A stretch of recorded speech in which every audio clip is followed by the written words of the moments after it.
तो जो ऊंची स्थिति वाली आत्माएं थी वो इस प्रकार का अनुभव करती थी।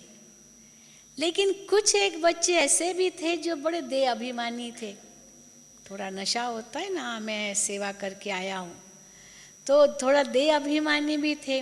तो बाबा की इतनी ऊंची स्थिति को देख करके वो समझ नहीं पाते थे कि कोई इतनी ऊंची स्थिति है तो मुझे इतना नहीं बोलना चाहिए। तो वो तो अपना बोलते रहते थे, बाबा मैंने ये किया, बाबा मैंने ये किया, और बाबा तो सुनते हुए भी नहीं सुन रहे। फिर बाबा देखते थे कि ये बच्चा तो बहुत ही ज़्यादा बोल रहा है और बाबा की प्रेजेंस का या बाबा के साथ के जो संग है उसका लाभ नहीं ले रहा है, अपना ही बोले जा रहा है। तो बाबा उनको रोकते भी थे। बाबा उनको कहते थे, बच्ची आपने ये पत्र में लिखा था ना? कि हाँ बाबा मैंने आपको सब लिखा था। बाबा जानते हैं, इसका मतलब अब ज़्यादा मत बोलो ये नहीं कि चुप रहो मत बोलो, ये तो ज़रा इंसल्ट हो जाए। बाबा जानते हैं। तो ऐसे कह करके बाबा सिर हिलाते थे कि इसका भाव यही था कि बाबा बहुत ज़्यादा सुनना भी नहीं चाहते।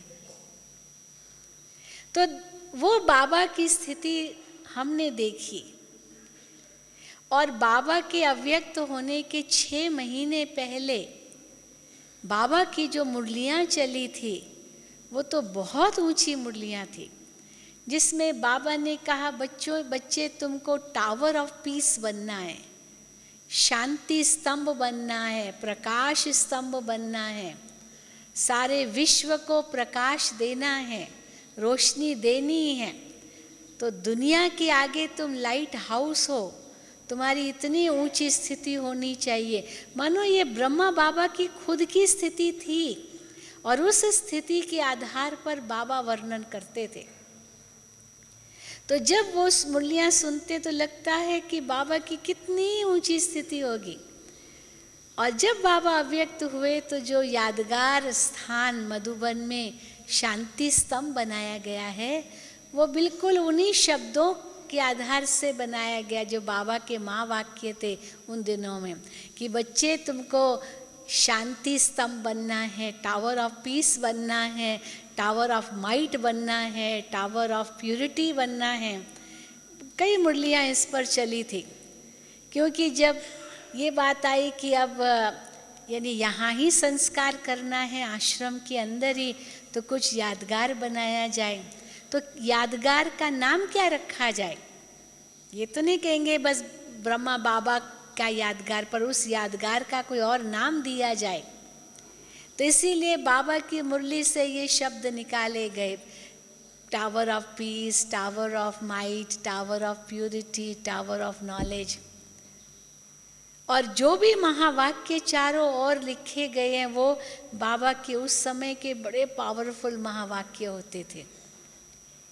तो आज भी जब शांति स्तंभ को देखते हैं तो महसूस होता है कि बाबा ने अपनी हड्डियां यज्ञ में दी और फरिश्ता बन गए।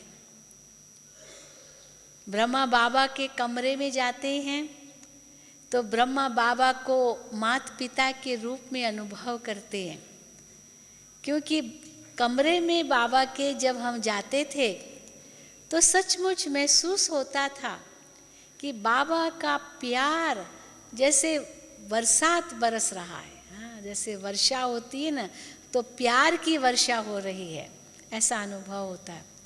बच्चे बाबा की गोद में जाते थे और इतना बच्चों को प्यार मिलता था, सच्चे माँ बाप भी इतना प्यार न दे। ये निस्वार्थ प्यार बाप का हम बच्चों के प्रति था, क्योंकि बाबा और बच्चों से क्या चाहेंगे? बच्चों के पास है ही क्या, है ही सारा बाबा का। लेकिन बच्चों को देना है, यही भावना होती थी, इसीलिए वो प्यार बरसता था। तो बाबा के कमरे में माता पिता का प्यार। फिर हिस्ट्री हॉल में आते हैं तो वहाँ बाबा का टीचर का स्वरूप। शिव बाबा ब्रह्मा तन में प्रवेश होकर के जो मुरली चलाते थे, लगता था इतना शक्ति रूप कि वो मुरली होती थी। हालांकि जो मधुबन के अंदर परमानेंट रहने वाले थे वो तो बहुत कम थे। जब पार्टी आती थी बाबा के समय तो वो थोड़ा ज़्यादा हो जाती थी तो हॉल भर जाता होगा। बाकी जो परमानेंट रहने वाले थे वो तो 15-20 भाई बहन ही थे मधुबन के अंदर उस समय, साकार बाबा के समय। क्योंकि बाबा बहनों को तो मधुबन में रखते ही नहीं थे। जब पाकिस्तान से आए भारत में और मधुबन में आए और 1952 में सेवाएं शुरू हुई तो बाबा ने सब दादियों को, सबको सेवा पर भेजा, किसी को भी छोड़ा नहीं। जो भी दादियाँ बहनें थी उस समय सबको सेवा पर भेजा। कई तो बिल्कुल नहीं जाना चाहती थी लेकिन उनको भी बाबा ने भेजा।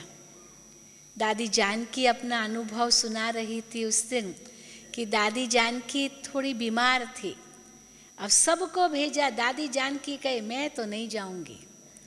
वैसे ही दादी की थोड़ी तबीयत ठीक नहीं थी, अस्थमा था दादी को, दादी जानकी को। तो उसने तो अपना बहाना बना दिया, मैं तो बीमार हूँ, मैं तो नहीं जाऊंगी। इच्छा थी कि मैं यहीं रहूं, कहीं जाऊं ही नहीं।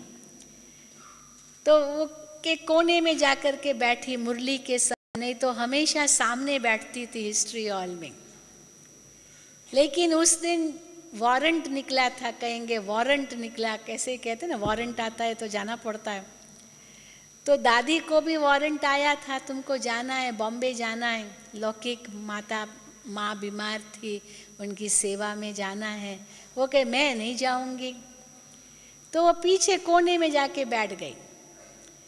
तो बाबा ने बहुत ही बड़ा कड़ा रूप दिखाया और उस समय बच्ची को दादी के मुझे कहा कि जो संशय बुद्धि थे वो तो चले गए, निश्चय बुद्धि बैठी है, निश्चय बुद्धि बैठी है। क्योंकि निश्चय बुद्धि है तो जो बाबा कहे उसको अमल में लाना चाहिए। तो ये निश्चय बुद्धि यहीं बैठी है। तो बाबा ने किसी भी टीचर क्वालिटी बहन को मधुबन में नहीं रखा था, इसलिए मधुबन में तो बहुत कम रहते थे। तो धीरे धीरे सब बहनों को सेवा केंद्रों पर भेजा, तभी तो इतने सेवा केंद्र खुले, इतने कोई समर्पित बहनें भी कोई ज़्यादा बाद में ही बनी, परंतु पहले तो वही बहनें थी। तो मधुबन में जो भी आते थे बस बाबा की लगन से ही आते थे, पर बाबा का वो शक्ति रूप से ही सब कुछ प्राप्त कर वो भरपूर हो जाते थे। माता पिता का भी रूप, टीचर का भी रूप, सतगुरु का भी रूप, सखा का भी रूप, जो रूप बच्चे चाहते थे वो बाबा से प्राप्त करते थे। केवल ब्रह्मा बाबा से नहीं, शिव बाबा ब्रह्मा तन में अनुभव कराते थे। जो बाबा कई बार कहते हैं कि बच्चे अभी अभी साकारी रूप, अभी अभी आकारी रूप, अभी अभी निराकारी रूप, वो बाबा से अनुभव होता था। अभी अभी बाबा साकारी रूप में बैडमिंटन बच्चों से खेल रहे हैं और अभी अभी देखो एकदम फरिश्ता होकर के खड़े हैं और दृष्टि दे रहे हैं। तो वातावरण ही इतना शक्तिशाली बन जाता था और बच्चे उस समय जैसे लगता था वतन में उड़ गए। तो वो रूप भी बाबा का देखा और माता पिता का इतना भावुक रूप वो भी बाबा का देखा। तो ब्रह्मा बाबा में इतना सुंदर बैलेंस था, जिस बैलेंस को देख करके बच्चों को प्रेरणा मिलती थी।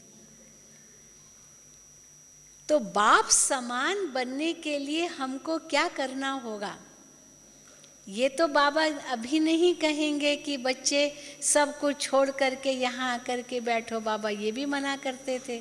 कई बच्चे बाबा को कहते थे, बाबा बस मुझे नौकरी नहीं करनी है, धंधा नहीं करना है, परिवार कुछ नहीं चाहिए, बस मैं यहीं आके बैठ जाऊं।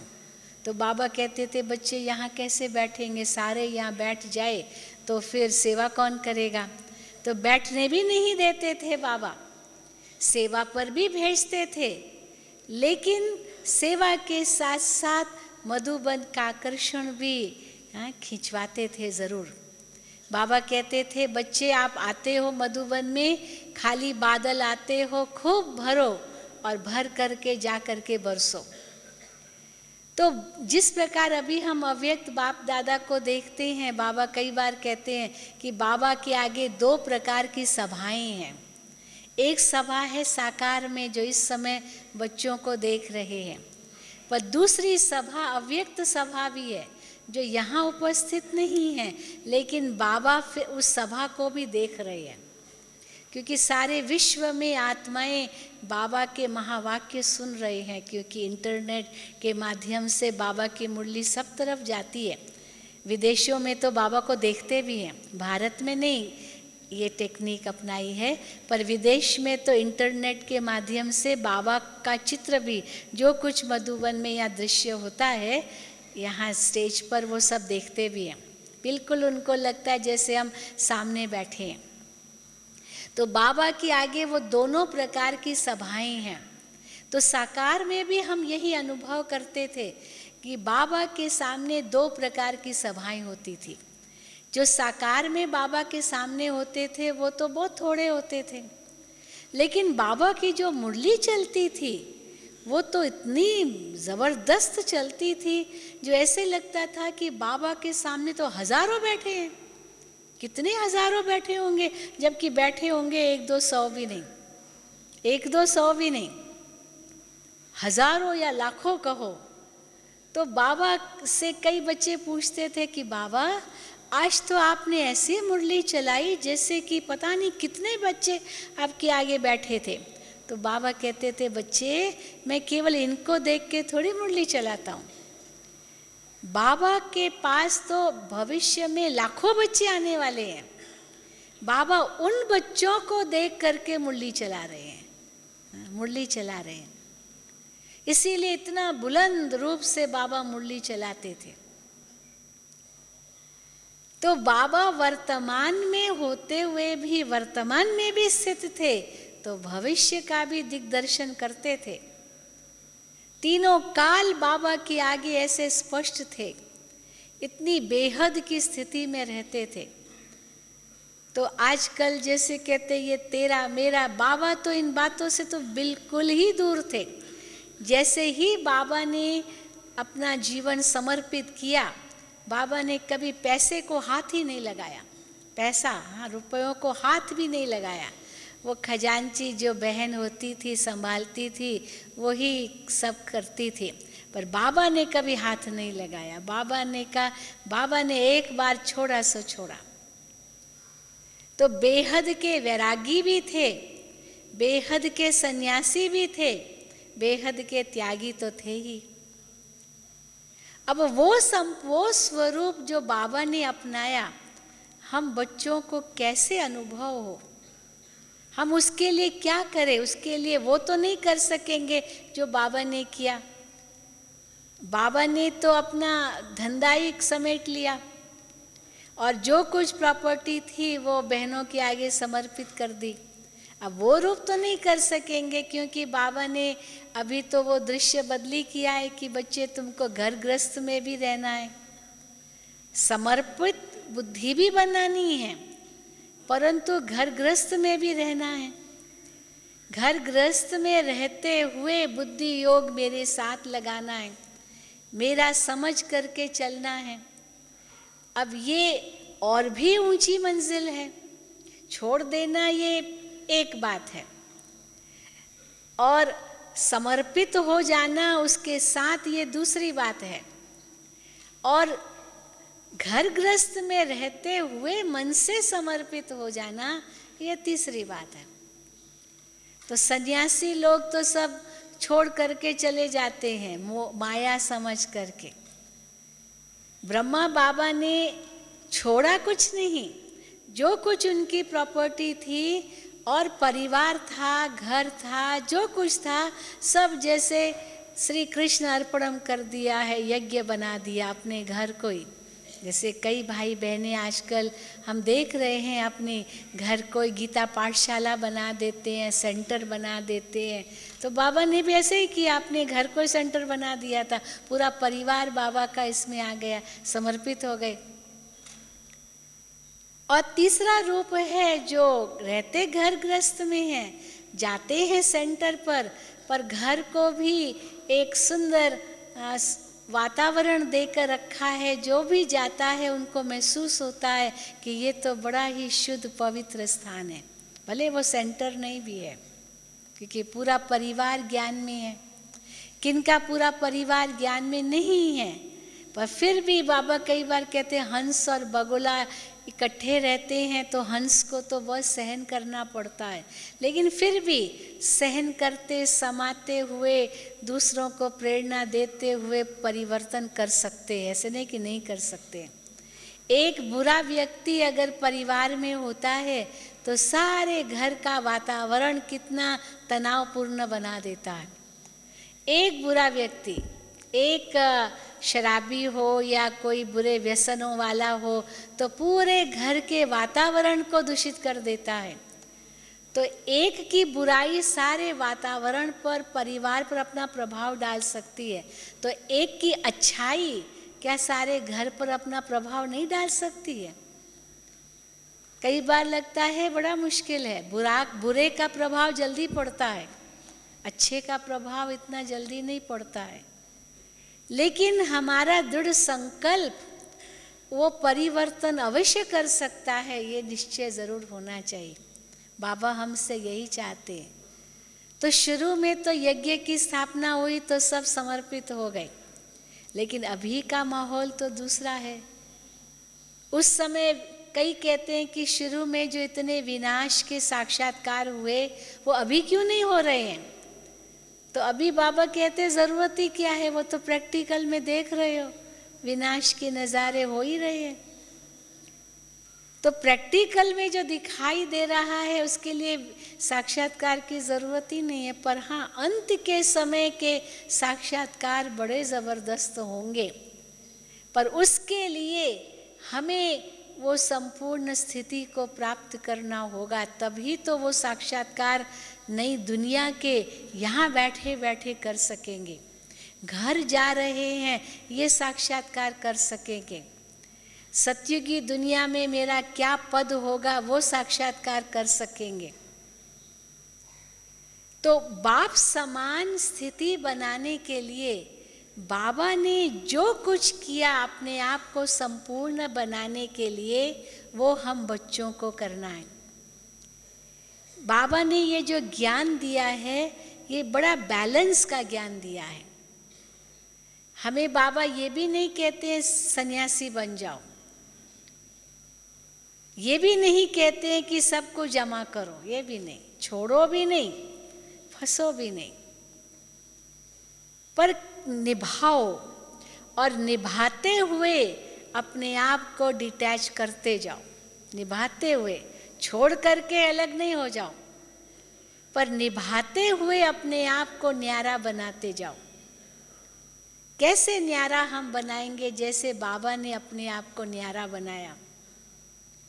अभी अभी हम यहाँ बैठे हैं और अभी अभी हम सोच रहे हैं, मान लो जैसे बाबा अपना अनुभव सुनाते थे कि मैं आत्मा चली वतन में, मुझे किसी देहधारी की याद तो नहीं आएगी।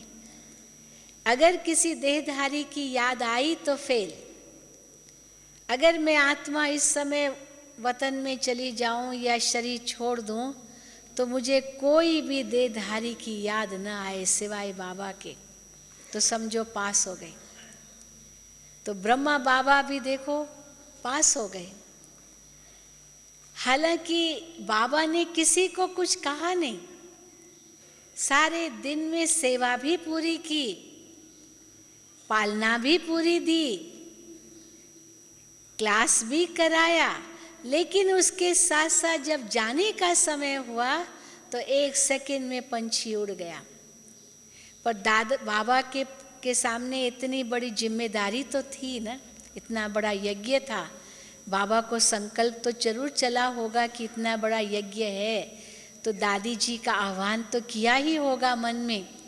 और सचमुच दादी जी सामने पहुंच गई, और जैसे दादी जी सामने आई और दादी ने बाबा का हाथ पकड़ा, बाबा ने दृष्टि खोली और दृष्टि से मिली बाबा का हाथ दादी के हाथ में, और उसी समय आत्मा उड़ चली। तो मानो बाबा ने जैसे सारी जिम्मेदारी दृष्टि और हाथ की द्वारा वो पूरी शक्ति दादी जी को दे दी, निश्चिंत हो गए और आत्मा वतन में उड़ गई। क्योंकि शिव बाबा ब्रह्मा बाबा की आत्मा को अपने पास बुला रहे थे। तो एक और संपूर्णता का अनुभव बाबा कर रहे थे। अंतिम हिसाब किताब चुकतू करके फरिश्ता स्थिति को प्राप्त कर रहे थे और दूसरी ओर शिव बाबा वतन से बुला रहे थे और तीसरी ओर अपनी जिम्मेदारी बच्चों को दे करके न्यारे हो रहे थे। इतना सुंदर वो अनुभव दादी जी ने उस समय किया कि कैसे बाबा वतन में उड़ गए और वो शक्ति दादी जी को दे करके गए। और आज हम दादी जी को देख रहे हैं, पूरा फॉलो किया है बाबा को, पूरा 100% बाबा को फॉलो किया हुआ है। इतनी न्यारी और प्यारी है दादी जी, प्रेम की मूर्ति है। दादी जी के आगे भी जब हम जाते हैं तो लगता ही नहीं है कि कोई दादी ये हड्डी मांस की यहाँ बैठी है, लगता है जैसे फरिश्ता बैठा हुआ है। दादी के आगे भी दिल नहीं करता कि हम कोई लौकिक बातें दादी को सुनाएं या कुछ संसार की बातों में कुछ समस्याएं, कुछ और बातें दादी को सुनाएं। दादी तो कितनी ऊपर है इनके, ऐसे लगता है जैसे कि वो बातें दादी के आगे तो कुछ काम की नहीं है। और कई बार ऐसे भी अनुभव होता था बाबा के सामने भी कि कोई समस्या है, कोई ऐसी बात है और बाबा के आगे जैसे आए तो टचिंग आती थी, बच्चे ये समस्या का समाधान ऐसे हो सकता है। तो बाबा की टचिंग से ही वो समाधान मिल जाता था, जो बाबा को सुनाने की भी ज़रूरत नहीं होती थी, क्योंकि बाबा से वो शक्ति मिलती थी। ये अनुभव हम दादी जी से भी करते हैं। लगता है बस दादी के समान हम न्यारे प्यारे बन जाएं। तो जितने ही बाबा फरिश्ते स्वरूप में भी थे, उतने ही बाबा यज्ञ के प्रति जिम्मेदारी भी समझते थे। ऐसा नहीं कि दादी जी नहीं समझते हैं, ये नहीं है कि दादी जी फरिश्ता बन रहे तो यज्ञ की जिम्मेदारी नहीं है। दादी जी को बहुत आता है, बच्चों से मिलना है, बार बार पूछेंगे अभी आज शाम का क्या प्रोग्राम है, शाम को किससे मिलना है। नहीं तो दादी को क्या परवाह, जो भी आवे जिससे भी मिलना है ठीक है, मिलना है नहीं, पर पूछेंगे कौन कौन आए हैं, कितने आए हैं, फिर भोजन कितना बना है, वही पूरा पूछेंगे, क्योंकि जिम्मेदारी तो है ना। परंतु फिर दूसरे ही घड़ी देखो बिल्कुल न्यारे और प्यारे। अब ये स्थिति हम सब की होनी चाहिए, तब हम कहेंगे कि हाँ संपूर्णता के हम निकट पहुंच रहे हैं। अब न्यारी और प्यारी स्थिति किसको कहा जाता है? कई बार हम लोग जब प्यारी स्थिति बनानी है तो न्यारी स्थिति बना देते हैं, और जब न्यारी स्थिति बनानी है तो प्यारी स्थिति बनाते हैं, क्योंकि है थोड़ा सा मोह के वश। तो जब मोह के वश होते हैं तो नेचुरली उस समय हम प्यारी स्थिति बनाने की कोशिश करेंगे, लेकिन जितना ही हम मोह के वश हो रहे हैं उसी समय ही हम न्यारी स्थिति बनाएं, और जितना ही हम जिम्मेदारी के अंदर हैं उतना ही हम प्यारी स्थिति बनाएं। पर होता क्या है उल्टा, मोह के वश हो जाते तो प्यारी स्थिति बना देते हैं, और जहाँ जिम्मेदारी होती है वो सोचते कोई बात नहीं अभी कोई भी कर लेगा, पर जिम्मेदारी उस समय भूल जाते और न्यारे बन जाते हैं। तो जिम्मेदारी के समय न्यारे नहीं बनना है और मोह के वश प्यारे नहीं बनना है। मोह के वश जब हो रहे हैं तो उस समय न्यारा बनना, ये पुरुषार्थ है। और जब जिम्मेदारी की बात आती है वहां जरूर प्यारा बनना है, क्योंकि परिवर्तन करना है। लेकिन परिवर्तन करने के वक्त भी ये नहीं सोचना है कि ये तो मेरी जिम्मेदारी है, नहीं, है जिम्मेदारी बाबा की, मैं तो केवल निमित्त हूँ। अब देखेंगे मुरलियों में भी बाबा के सामने कितनी बातें आती थी, बच्चों की बातें आती थी। हम पता करते ना, मुरली से मालूम पड़ता है बच्चों की समस्याएं, बच्चों का समाचार बाबा के सामने आता था कि बाबा इतनी महारथी आत्मा, और वो भी माया के वश हो गई। मान लीजिए कोई बाबा को लिखते भी थे, बाबा मैंने काला मुंह कर दिया, मुरलियों में सब आता है। अब बाबा वो समाचार पढ़ते, फलाना व्यक्ति इतना महारथी बाबा का बच्चा, और वो गज को ग्रह ने खा लिया। माया रूपी ग्रह ने इतने गज रूपी महारथी को खा लिया। फिर बाबा समाचार सुन करके फिर बाबा क्या कहेंगे? बच्चे ड्रामा भी कहेंगे। फिर बाबा को फील होता है कि अरे इतना मेरा अच्छा बच्चा, अच्छे बच्चों को माया खा जाती है, तो फील तो होता है। फिर ड्रामा कह करके फिर न्यारे हो जाएंगे, मोह के वश थोड़े होंगे। स्नेह है, दया भावना है, परंतु उसके बाद फिर न्यारे भी बन जाते। तो हमारी भी वही स्थिति रहे कि हम ड्रामा का ज्ञान को इतना पक्का बुद्धि में रखें जो सहज ही हम न्यारा बन सकें। अधिकतर यही हम सबकी ये समस्या होती है कि न्यारा नहीं बन पाते। ये क्यों हुआ, ये क्या हुआ, ये कैसे हुआ, ये कब हुआ, ये कहाँ हुआ, वो बाल की खाल भी उतारने के पीछे पड़े रहते हैं।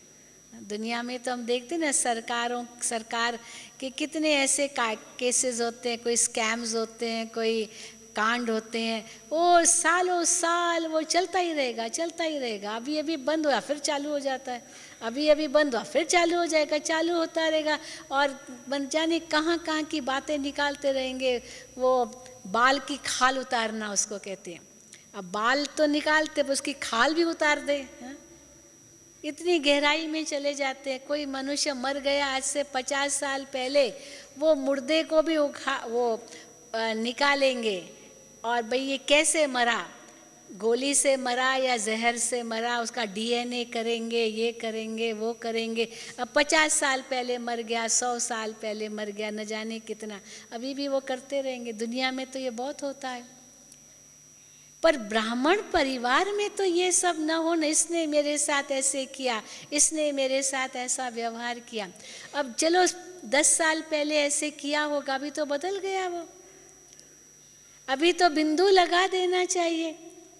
और ये बाबा की स्थिति हमने देखी, बिंदु लगा देती थी। समझो बाबा के आगे कोई आत्मा आई और किसी की आकर के शिकायत की, बाबा फलाने ने ऐसे किया, फलाने ने ऐसे किया। बाबा सुन रहे हैं, क्योंकि जिम्मेदार तो बाबा थे ना। तो ऐसे लगता था कि अभी फलाने ने शिकायत की है बाबा को, अब वो आत्मा जब बाबा के सामने आएंगी तो बाबा उनके साथ कैसा व्यवहार करेगा, क्योंकि बाबा को पता तो चल ही जाएगा कि ऐसा उसने व्यवहार किया है। लेकिन वो आत्मा जब बाबा के सामने आती थी तो बाबा उसको इतना प्यार देते थे, इतना प्यार देते थे, जैसे उनसे अच्छा बच्चा तो कोई है ही नहीं। कई बच्चे सोचते थे अरे इसने इतनी बड़ी भूल की है तो भी बाबा इसको इतना प्यार दे रहे हैं। लेकिन बाबा तो पिता थे ना, तो पिता का प्यार कितना श्रेष्ठ प्यार होता है। मोह नहीं, परंतु उसके प्रति दया भावना, उसके प्रति रहम भावना कि ये बच्चा ऐसे ही तो सुधरेगा। कई बार मुरलियों में आप देखते हैं कि कोई आत्मा ने ऐसे काला मुंह कर दिया समझो, अब वो बाबा के पास आना चाहती है, अब उनको आने दिया जाए या न दिया जाए। कई बहनें सोचेगी नहीं नहीं नहीं, इनको उस क्लास में नहीं आने देना चाहिए। लेकिन बाबा तो बड़े उदार दिल कि एक बार अभी बीच में भी एक मुरली में आया था कि बाबा ने कहा कि बच्चे को कहा गया कि तुम मत आओ, लेकिन वो कहे बाबा मैं कैसे नहीं आऊँगा, मैं नहीं आऊँगा तो मेरे में शक्ति कहाँ से भरेगी। शक्ति तो तब भरेगी जब मैं बाबा के सामने आऊँ, मैं मुरली सुनूँ। तो इसीलिए बाबा मैं अपने अंदर में परिवर्तन कर रहा हूँ। तो बाबा तो रहम दिल है, वो तो दाता है। तो रहम दिल और दातापन, ये जो आत्मा की शक्ति है, ये ब्रह्मा बाबा ने हमने कदम कदम में अनुभव की। बाबा के आगे सब बच्चे थे, सब बच्चे, यहाँ तक कि जानवरों की भी आत्माएं बाबा के तो बच्चे हैं ना, प्रजापिता, अब तो प्रजापिता में तो जानवर भी आ गए, पक्षी भी आ गए। कई बार बाबा पक्षी को खिलाते थे, एक चिड़िया आती थी, बुलबुल आती थी बाबा के पास 11 बजे। ये बहुत ही अच्छी फेमस कहानी और मिसाल हो गया। रोज बाबा के सामने 11 बजे एक बुलबुल आती थी और बाबा उस बुलबुल को कुछ न कुछ दाने देता था, रोज आती थी। तो जिस दिन बाबा अव्यक्त हुए, तो रात को अव्यक्त हुए, अब वो बुलबुल चक्कर लगाए, लेकिन बाबा तो थे नहीं जो उसको देवे। बाबा तो साकार में उसको देते थे।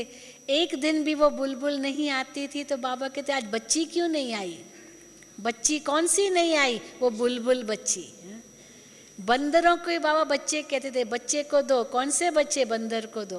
तो बाबा के आगे सब बंदर, सब बच्चे ही थे। तो वो बुलबुल 2-3 दिन तक रोज चक्कर लगाती थी, रोज चक्कर, लेकिन बाबा तो साकार से अव्यक्त हो गए थे। तो उसके बाद फिर क्या हुआ कि जिस समय बाबा के शरीर का संस्कार किया और शाम को भोग लगाया, वो भोग के वक्त वो बुलबुल आ गई शाम के समय, जबकि शाम को थोड़ी वायु तो दिन में 11 बजे आती थी।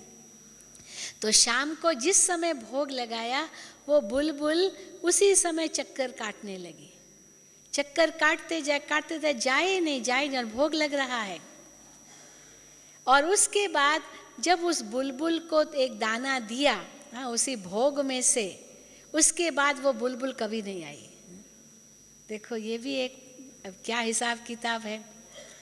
तो बाबा ने, ये मैं बता रही हूँ कि बाबा की विशालता, बाबा का बेहद दिल, बाबा की उदारता, बाबा का रहमपना बच्चों के प्रति, और बाबा का अपना निजी पुरुषार्थ। ये नहीं कि मैं तो पिता हूँ, मेरे तन में शिव बाबा आते हैं तो शिव बाबा मुझे सब कुछ दे देंगे, अपने आप ऐसे ही दे देंगे। नहीं, बाबा कहते थे बच्चे भले शिव बाबा इस तन में आते हैं, लेकिन मेरा पुरुषार्थ तो अपना निजी पुरुषार्थ तो होना ही चाहिए। इसीलिए बाबा केयरलेस भी नहीं रहे, अलबेले भी नहीं रहे कि शिव बाबा तो इस तन में आते हैं। अब हम कहेंगे शिव बाबा तो हमारे तन में नहीं आते हैं, भले हमारे तन में नहीं आते हैं, लेकिन हम भी उनके समान बनना चाहते हैं। तो हमें कैसा बनना होगा? तभी तो बाप का नाम बाला कर सकेंगे। तो ब्रह्मा बाबा साकार शरीर में 33 वर्ष रहे, 33 वर्ष, 1936 से लेकर के 1969 तक, 36 से लेकर के 69 तक अव्यक्त साकार पाठ चला बाप दादा का। और इस समय हम कहेंगे 37 वर्ष हो गए हैं अव्यक्त पाठ चलते हुए। 18 जनवरी को समझो या 21 जनवरी को 37 वर्ष पूरे हो जाएंगे, 1969 से लेकर के 2006 तक। अब इन 37 वर्षों में अव्यक्त पालना हमको मिल रही है। ये अव्यक्त पालना भी शिव बाप और ब्रह्मा बाप द्वारा ही मिल रही है। गुलजार दादी तो केवल निमित्त है। निमित्त में कोई रथ चाहिए साकार में, जिसके द्वारा बाप दादा महावाक्य उच्चारण करें। परंतु जो वास्तविक रथ है शिव का, वो तो ब्रह्मा ही है। चाहे वो साकार रथ था, चाहे इस समय अव्यक्त रथ है तो ब्रह्मा बाप ही, पर निमित्त मात्र गुलजार दादी के रथ में आते हैं ताकि बच्चों से साकार में मिल सके।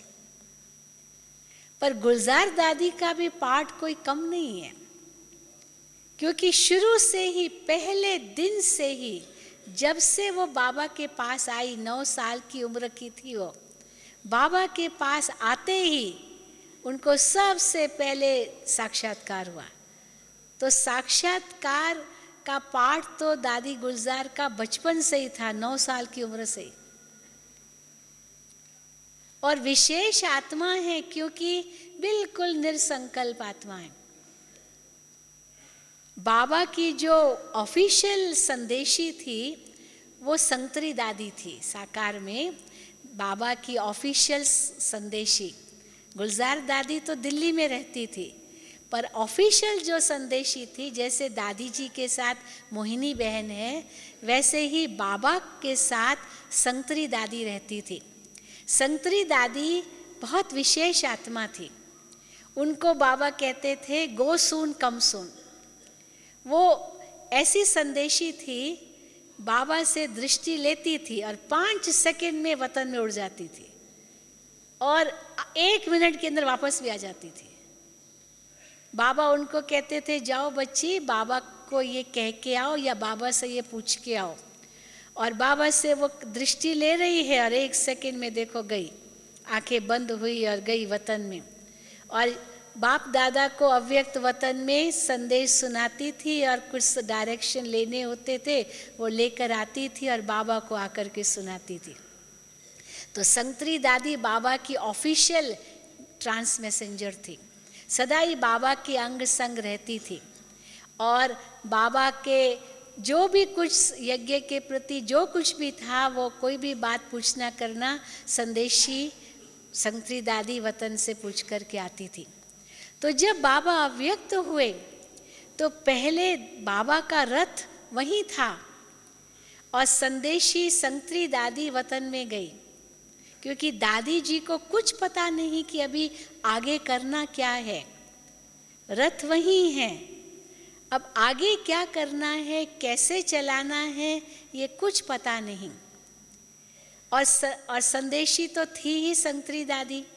गुलजार दादी तो दिल्ली में रहती थी, वो सब आ रहे थे, अभी तक पहुँचे ही नहीं थे।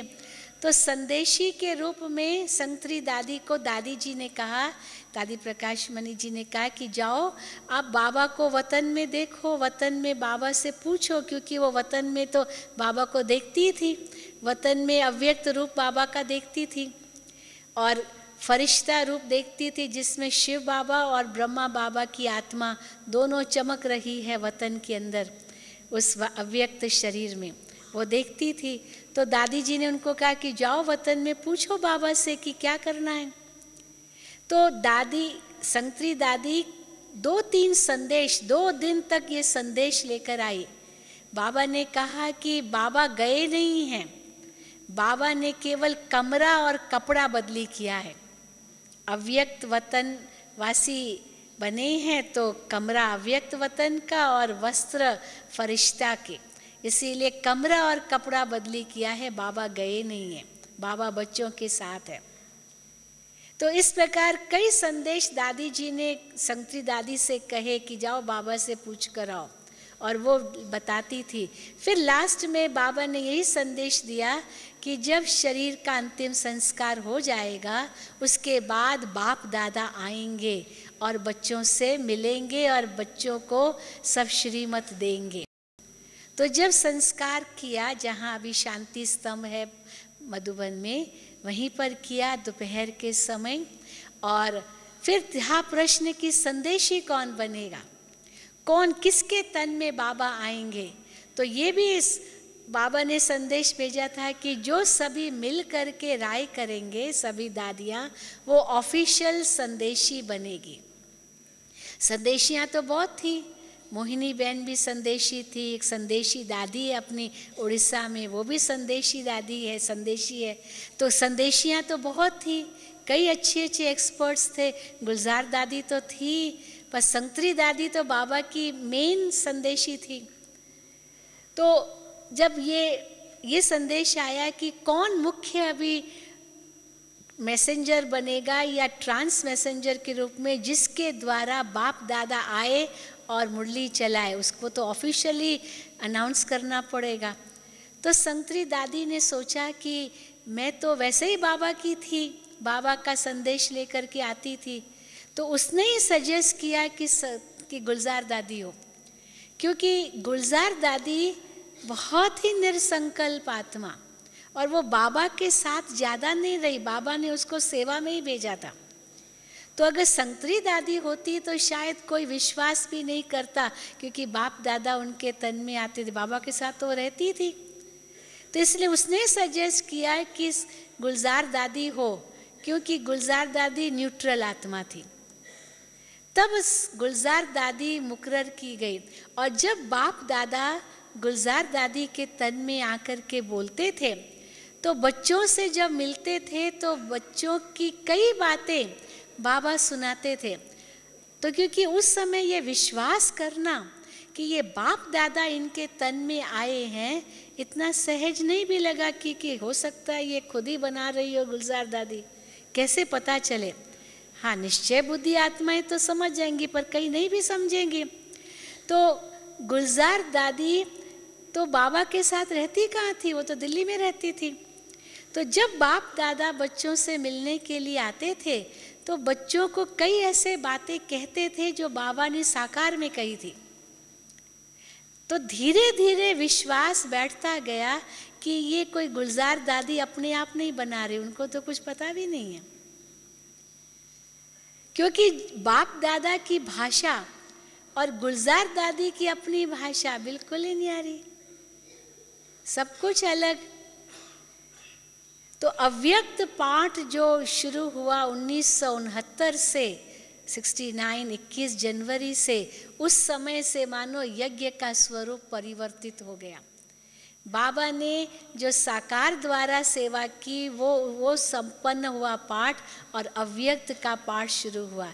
क्योंकि उस समय बाबा ने ये भी कहा कि बच्चे, अब अव्यक्त पाठ जो शुरू हुआ है उससे सेवा में परिवर्तन आएगा। अभी तक जो सेवा चली वो चीटी मार्ग की सेवा थी, और अभी जो सेवा चलेगी वो विहंग मार्ग की सेवा चलेगी।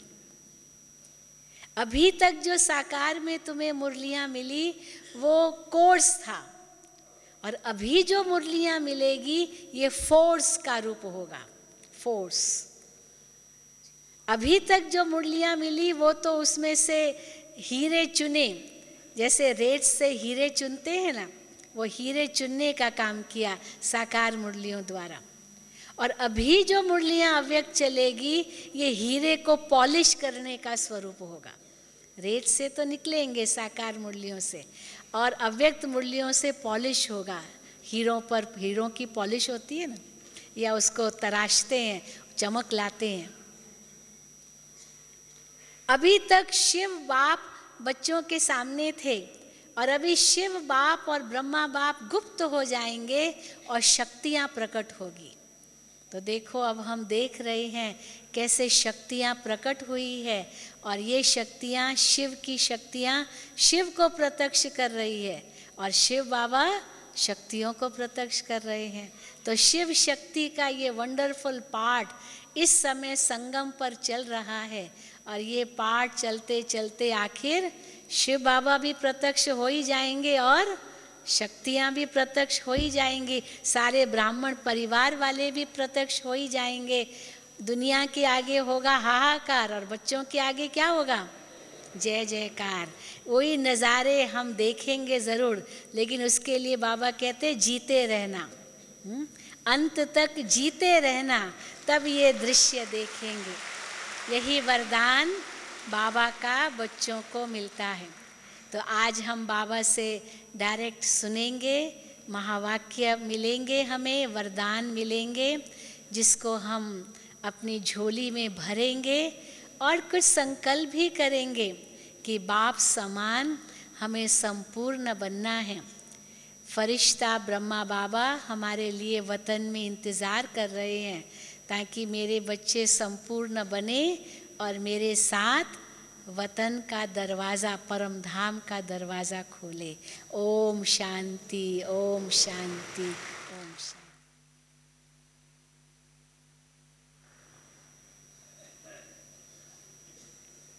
ओम शांति।